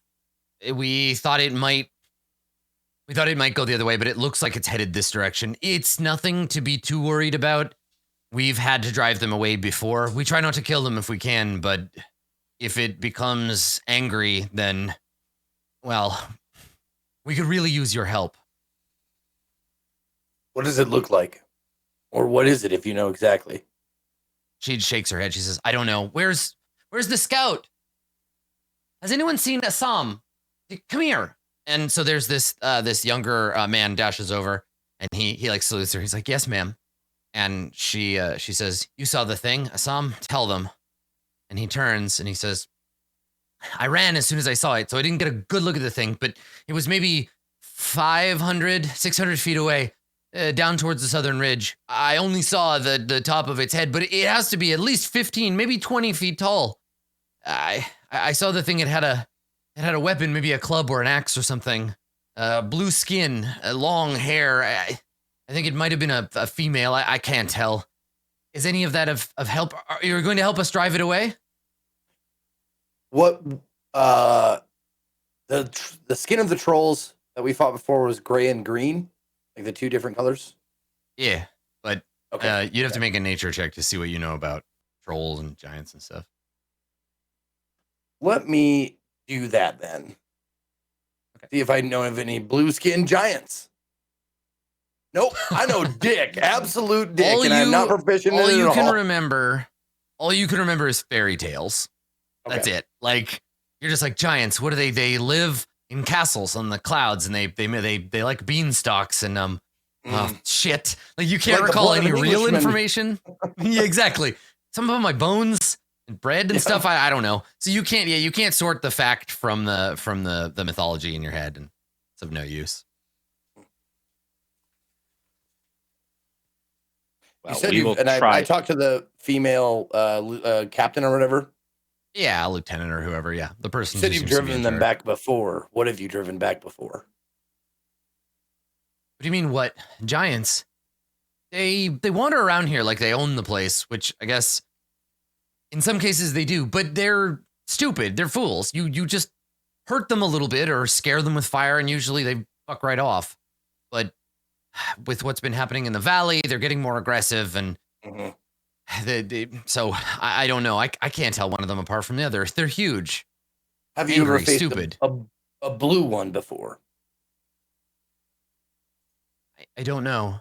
And Assam shakes his head and she's like, has anyone here ever seen a blue giant? Anyone? And everybody kind of looks at each other like, I don't know. And she turns and she says, we don't really care much about the color of their skin, just that we can drive them away before they tear the doors off this place and come in looking to eat us. Well, in situations like this, what do you do next? Do you barricade yourselves? Do you go out and face it? Usually we wait. If it comes close enough to notice the door or the ritual cage, then sometimes it'll come in and start examining things a little more, and it'll get curious, and we need to deter it. Normally, the Eldritch Mother would bless our weapons, but I don't see her around here anywhere. Hopefully she shows up in time. Maybe we drive it back. Worst case scenario, we have to kill the thing. In that case, we fight. Usually at a great distance if we can. We try to disarm it. Those things are usually wielding boulders or clubs, things like that. And if we can't kill it, well then, With your problem best for judgment, tomorrow. with your best judgment, how long will it take before they arrive here at the doorstep if they were continuing at the same speed? She shrugs. They're unpredictable. Right now we're hoping that, and then you feel a slight vibration in the floor. And she says, well, let's toss that hope in the fire. Things close enough we can feel it now. Very well. Ben, and everybody kind of like snaps to, and she's like, form lines. And they all kind of like form up and kind of like get ready. But you notice like it's a pretty anemic army. It's like a cadre of dudes, maybe like 20 of them. Because most of the warriors, like Kita and Jai, all left to go and retrieve. Like, if a giant comes in here and tries to fuck shit up, they're gonna lose a lot of people. Like, most of these dudes are gonna die. And you see 10 pillars like take out his like put his finger in his mouth and test like how is it windy at all? Well, you're inside. We're not. I envisioned us like right on the ledge. No, you're in. Okay. Yeah, the doors are shut because she's hoping that the giant will just walk by. Oh, okay, that's fine then. Yeah. I'm going to walk up to the door and see if there's a place that I can. Because my thinking is that if I do a fog cloud, I can cover the entrance Yeah, Like, it'll be a question.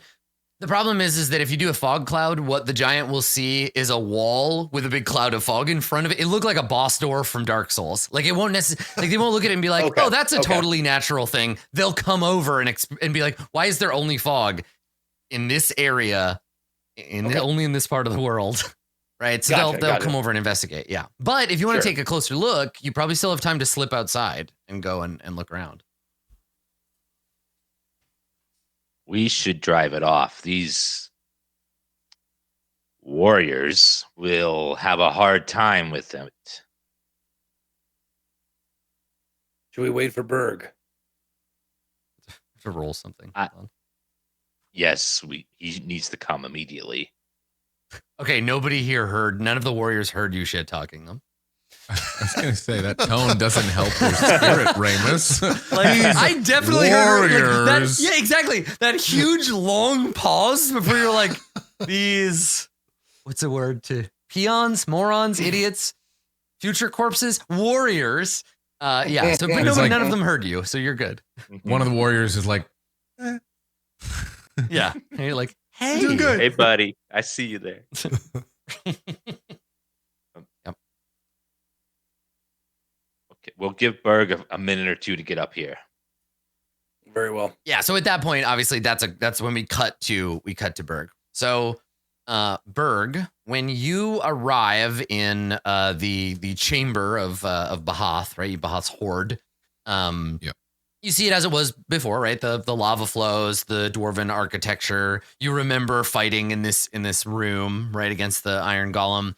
And you see up at the other end the throne, the pile of treasure behind it, and you see Bahath. And Bahath is sitting in that classic kind of Conan the Barbarian, like bored leader pose where he's sitting with one hand on her chin, like listening to Vani. Yep. And Vani is leaned in and like saying something quietly to, like, the two of them are talking. And there's like a vague kind of, like, you're walking into a conversation, they both turn and look at you.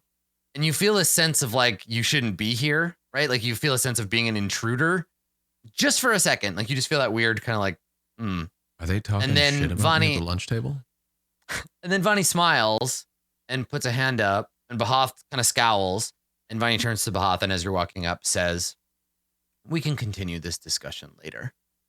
And Bahath nods as if like a bit annoyed that they're being interrupted. They're obviously talking about something important. And so as you walk up, Vani says,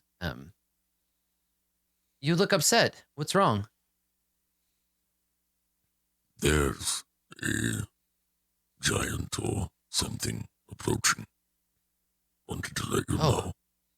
See if you could. And you see Bahath grin, and Vani turns back and says, "No, my lord. It's too dangerous. You should stay here. Let Berg and I handle it." Can you make an insight check for me? Sure.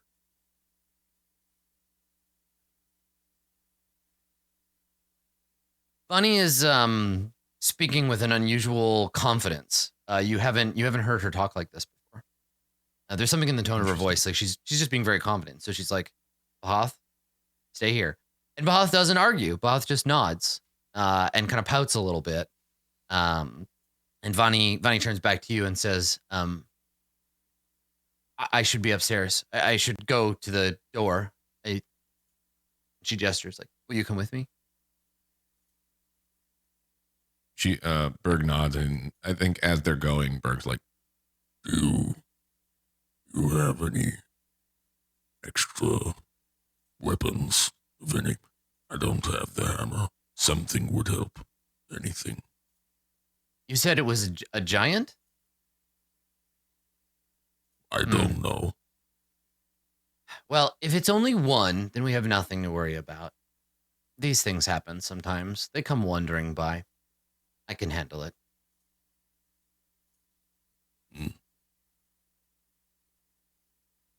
So, Ramus and 10 Pillars, you see Berg. We cut back to you, and you see Berg and Vani approaching in the hallway, and they're talking. And Vani doesn't look. She has she's walking with that kind of like slight urgency, but she's not running. Neither of them look like they're that worried, but they're hustling to get here. And as they approach, Vani and the captain, the woman handing out the pikes, they turn aside and they have a quick conversation, right? Vani says, she's like, Captain, what's going on? And the captain's like, Eldritch Mother, let me explain. And the two of them have a brief talk. Berg, you return with to Ramus and 10 Pillars.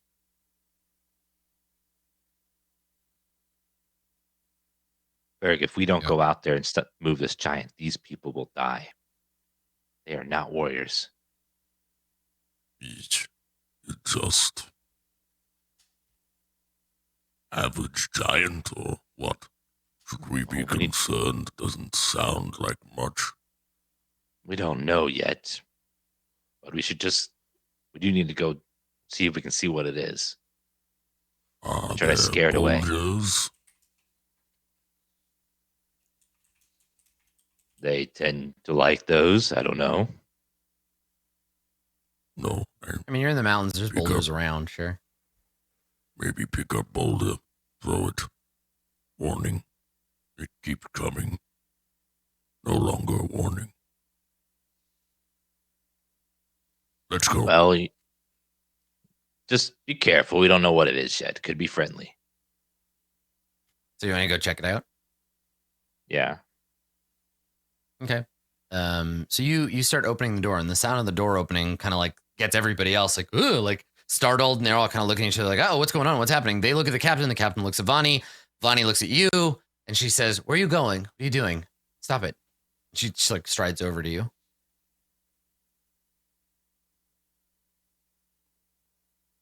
I'm sorry, she strides over to who?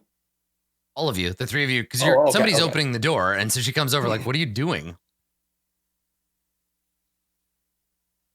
And I kind of like beckon her closer so we can talk without the other people hearing. Mm-hmm. We're better suited and better equipped to handle any possible threat like this. So if there's something that we can do. Better suited. Berg looks immediately to Vani to see, because he knows she's going to be like, yeah. She's like, better suited, better equipped than who exactly? Then you're what he meant was less numbers or less noise. I'm perfectly capable of saying what I mean, Ramus Krill. Vani, how many wars have you been involved with? How many battles? Before you answer, it's something that I've been accustomed to all my life. And I can look at your warriors. They're ambitious. They're young. They're hungry.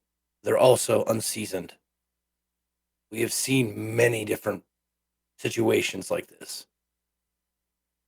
That's what I meant by better suited. I did not mean that anybody here is weak or unwilling to give their all, give their lives to protect.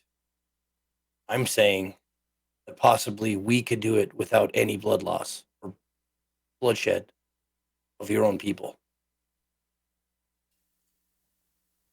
I appreciate your intentions, but none of these warriors are going to see battle today. There's no reason for them to go out there and face this thing.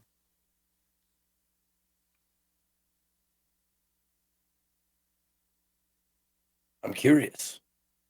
What do you mean? Puts her hands out. Like, I'm here now. There's no reason for any of you to go outside either. She turns to Berg and she says, keep an eye on things, please. And then she turns back to Ramus, and Ramus, you like have your hand on the door, and she looks at you like, get the fuck out of my way. Yank the gem out of her throat.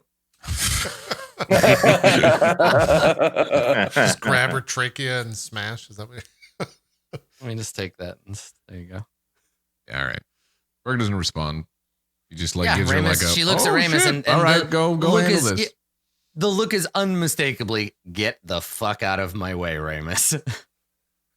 Berg is puzzled. Yeah, his face is puzzled and like, fine. Like, go fucking do it. I let her pass. I'm like, go ahead. Okay. All right. So she like you move, but not enough for her liking, and she kind of shoves you with her shoulder. Shoulder check. And yeah, and she goes outside. And you close the door behind her? No, I keep it open a little bit so I can hear what's happening. Yeah, I see. He's like peering through the gap in the door. Okay. I'm peeping. Right. So yeah, you watch her walk. She walks out, and if we remember, the front of the cave kind of looks like there's like a mountain, like a cliffside, and then there's the door in the front, and then there's that sacred platform where Maharib fought the dragon out here. So there's this like scorched platform out front, and then basically in every other direction, right? There's mountainous terrain. There's no roads or anything, so there's just this sort of clear area up front. And so Vani comes out, and she walks out to the front of this cage thing, and then she turns around and faces it, and she kneels down, and she puts her hands together, and so it's like rubbing them and like chanting. And you can, Ramus, you can see that she's praying. She's like beginning to cast a spell or something. And in the distance, if you look past her towards the mountains, you can actually see some movement. At first, it looks like you can see these kind of like craggy like peaks that are nearby. And at first, you think it's just a peak, right? It's just this white kind of like pointy thing, and then it moves slightly, it like dips a little bit. And as it does, there's a low rumble, and it continues to kind of like as it's getting closer. And so you can see, yeah, it's the top of, it's like from the forehead up, and maybe like an ear you catch of this kind of like gnarled looking enormous creature off in the distance, and it's turning towards the place. And you just wait and watch. Yeah, I guess I'm just waiting and watching, and if people are asking what's happening, I'll tell them what's happening as I'm watching. Okay. So as you watch, Vani rubs her hands together, and then she claps hard once, and a wall of flame, a wall of incandescent fire, bursts up around the entrance, essentially creating a dome over the top of the entrance. This flickering sheet of fire spreads out. She's still on the outside of it, but now it's hard to see, right? There's fire, and you can kind of make out shapes on the other side. And then you hear her in a much louder version of her own voice. And again, Ramus, it's probably thaumaturgy, right? Like you're seeing her doing these things. She shouts with thaumaturgy in primordial. She shouts something that you don't hear.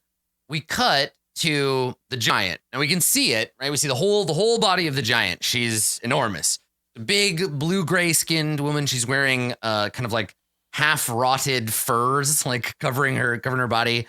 What weapon has she got? I can't remember if it is a club or an axe. Hammer? Is it a hammer? Oh, no, it's an axe. It's a great axe, big stone great axe, wrapped with like leather, and it's up on her shoulder, and she's like kind of lumbering through this valley, and she turns and she looks way down, and she says something. She mumbles something in giant. We don't get subtitles, to someone else that's with her, right? So she just turns, nods, and says something. And then she turns back, and she starts climbing up there's this like embankment, and she climbs up it, and she pulls herself up over the edge, and now she sees this burning fire, and we hear Vani shout, and the two of them like make eye contact. She turns back, the giant turns back around looking like confused and scared, and she says something, and this time we get subtitles, and the subtitles say, big fire up ahead, small loud woman, what do we do? And as we pan down, we see Maharib and three very beleaguered looking dwarves. We see Erishtum, Adikur, and Aga, right? We see the dwarf, but he's been stripped of his, actually, we've never seen him before without his armor on. You haven't?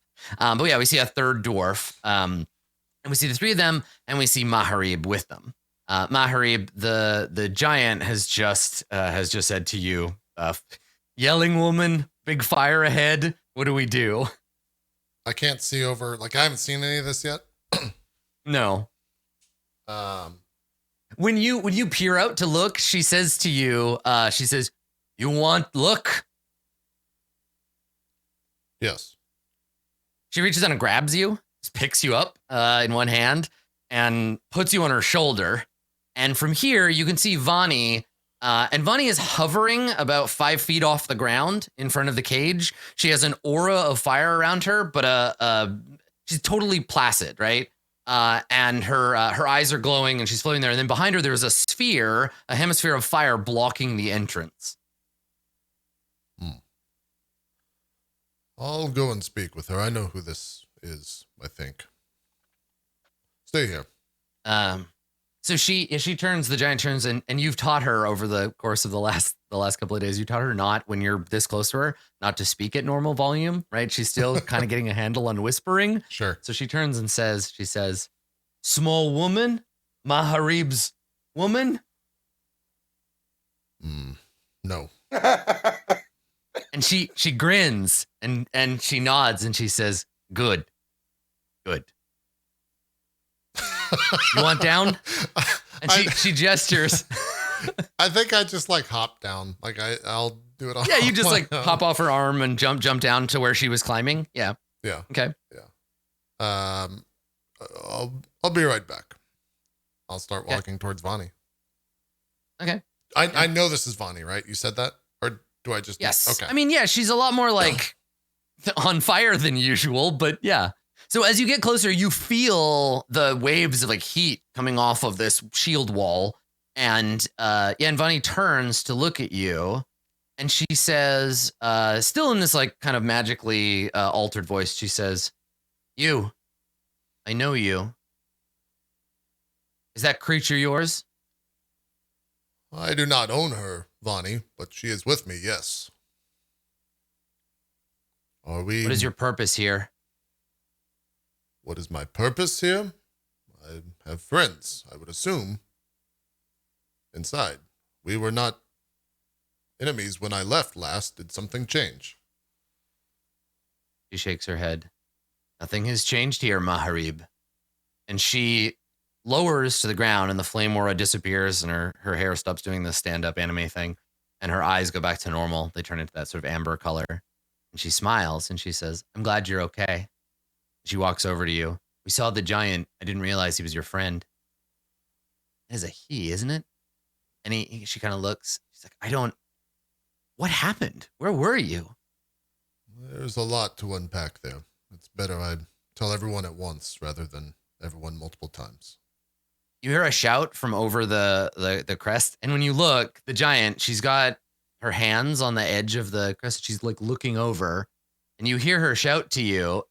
She's like, is okay? I can come. Yeah, I turn around. Yes, and bring the dwarves with you. And you say that in giant because that's the only language this big lady speaks. I mean, I just say that. It doesn't matter. Oh, but yes, exactly. My assumption was that you are speaking common to her, like she hears common, but can you choose to have your words be obfuscated from some and not others? Potentially. I don't know. I haven't looked into it that far. Yeah. I just know that everyone can hear it if I want everyone to hear it.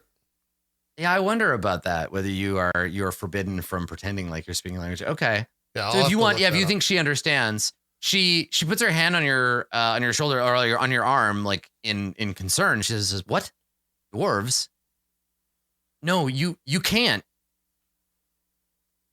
Lonnie, they do not care for what lies down here. They were outcasted. It's fine. You're going to have to live with these. If they find out about this place, then they... And you see her grit her teeth, and she's like, the giant isn't the threat. Those dwarves are. If they find out we've been staying here, that you can't... And she turns, and she shouts to the giant in Primordial again. She says, stop. And I think the giant needs to make a saving throw. Was that a spell? Yeah, I think she just used command on her.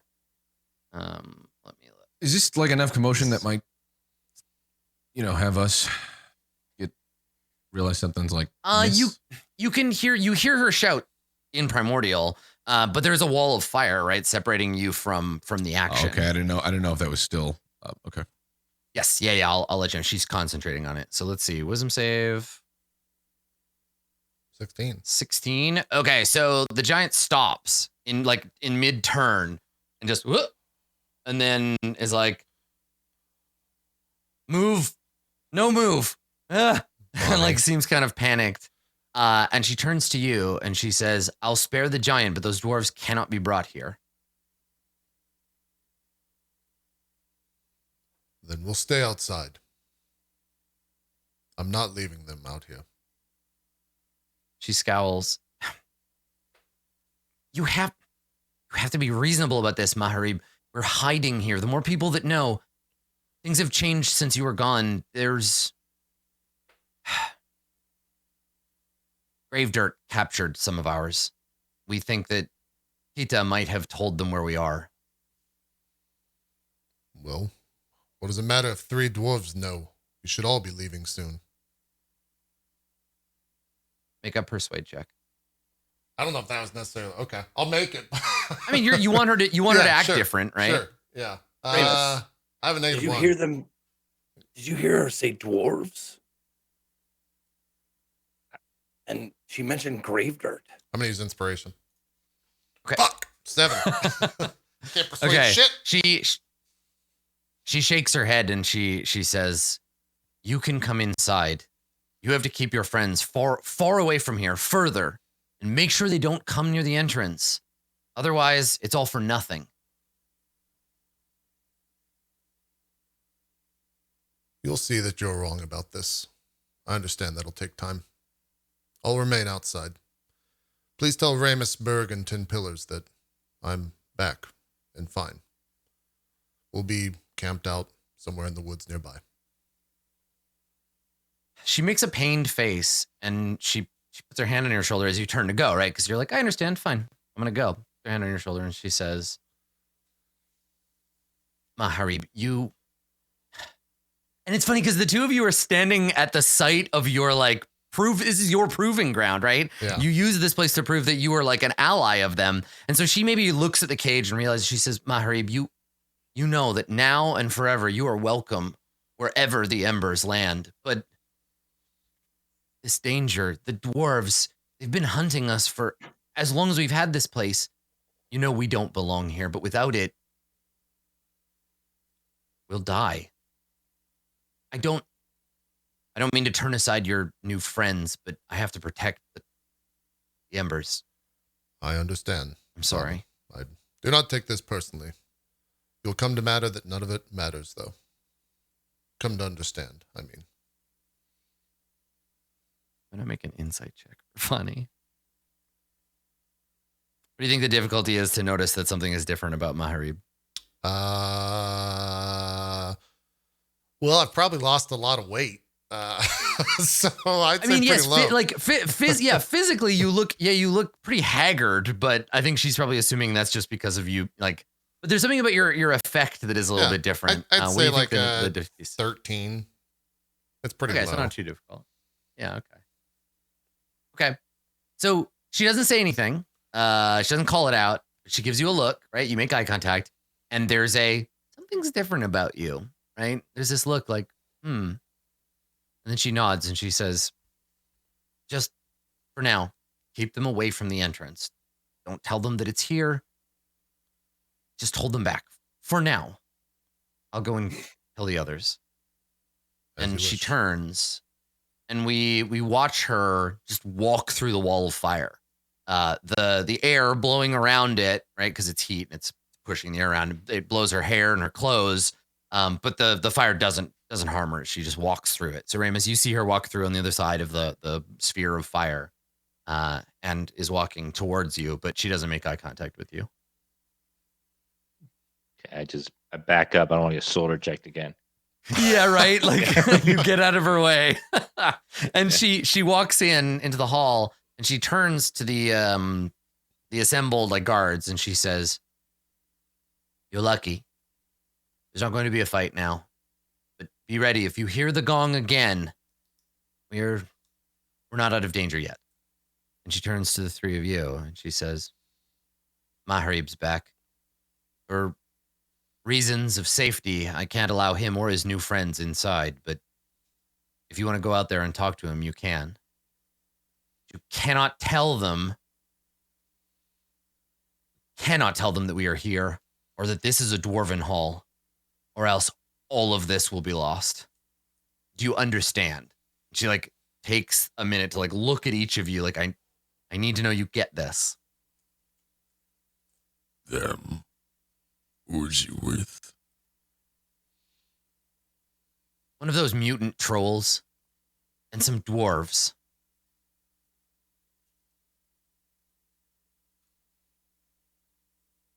Do they have him prisoner? I don't think so.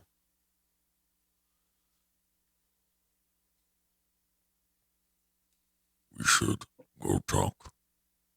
See what he has to say. The location of this place will never leave my lips.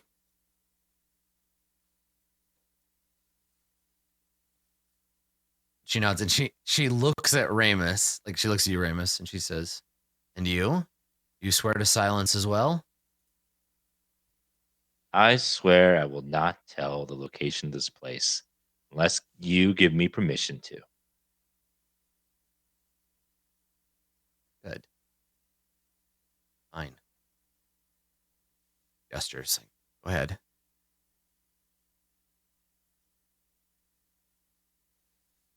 I wonder if he'll be happy to see us. I am happy to see him. Glad he is alive. You have to As be am careful. I. This is really weird that he's just back. Be on your guard. It could be a trap. Why is that weird? Normal for us, but Like, you don't think it's weird, but a normal person would think it's weird. It's not weird for me, but Yeah. like maybe in generally it's weird. I don't think he would do that. Let us go.